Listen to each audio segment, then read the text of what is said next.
അങ്ങനെ വീണ്ടും തിങ്കളാഴ്ച രാവിലെ ഞാൻ സ്പെയിനിലെ അൽക്കോവ അലൂമിന എന്ന് പറയുന്ന കമ്പനിയുടെ പരിസരത്താണ് വന്ന് എത്തിയിരിക്കുന്നത്.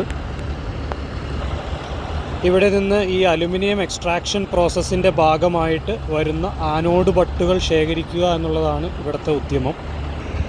ഈ കൂട്ടിയിട്ടിരിക്കുന്നതാണ് ഈ ആനോഡ് ബട്ടുകൾ. ഇതാണ് നമുക്ക് ലോഡ് ചെയ്ത് കൊണ്ടുപോകേണ്ട മെറ്റീരിയൽ എന്ന് പറയുന്നത്.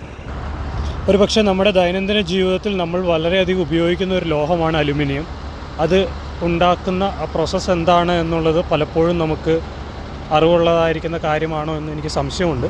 എന്നാൽ അതിൻ്റെ ഒരു ബേസിക് ആയിട്ടുള്ള കാര്യം എന്താണെന്ന് ചോദിച്ചാൽ, ബോക്സൈറ്റ് എന്ന് പറയുന്ന പാറ അതിനെ റിഫൈൻ ചെയ്തെടുത്തുകൊണ്ട് അതിൻ്റെ ഒരു ബൈ പ്രൊഡക്റ്റായിട്ട് നമുക്ക് ലഭിക്കുന്ന ഒരു കെമിക്കൽ കോമ്പൗണ്ടാണ് അലുമിന എന്ന് പറയുന്ന, അഥവാ Al2O3 എന്ന് പറയുന്ന കെമിക്കൽ കോമ്പൗണ്ട്. അതിൽ അലുമിനിയം ഓക്സൈഡ് എന്നും നമ്മളതിനെ വിളിക്കാറുണ്ട്. ഈ അലുമിനിയം ഓക്സൈഡിനെ അല്ലെങ്കിൽ അലുമിനിയം ഓക്സൈഡിനെ ഇലക്ട്രോളിസിസ് എന്ന പ്രോസസ്സിലേക്ക് വിധേയമാക്കുമ്പോൾ അതിൻ്റെ ബൈ പ്രൊഡക്റ്റായിട്ട്, കാർബൺ ബ്ലോക്കുകളുടെ ബൈ പ്രൊഡക്റ്റായിട്ട് വരുന്ന മെറ്റീരിയലാണ് ഈ കാണുന്ന ആനോഡ് ബട്ടുകൾ ആയിട്ട് ഇവിടെ ശേഖരിച്ചു വെച്ചിരിക്കുന്നത് നമുക്ക് കാണാനായിട്ട് സാധിക്കും.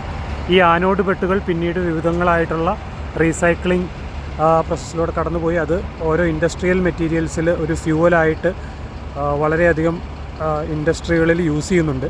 അപ്പോൾ ഇതാണ് ഞാനിവിടെ നിന്ന് ശേഖരിച്ച് അത് ആവശ്യമുള്ള ഇൻഡസ്ട്രികൾക്ക് സപ്ലൈ ചെയ്യുന്ന ഏജൻറ്റ് ആയിട്ടുള്ള കമ്പനികളുണ്ട് യൂറോപ്പിൽ പല സ്ഥലങ്ങളിൽ, പ്രത്യേകിച്ച് ജർമ്മനിയിൽ.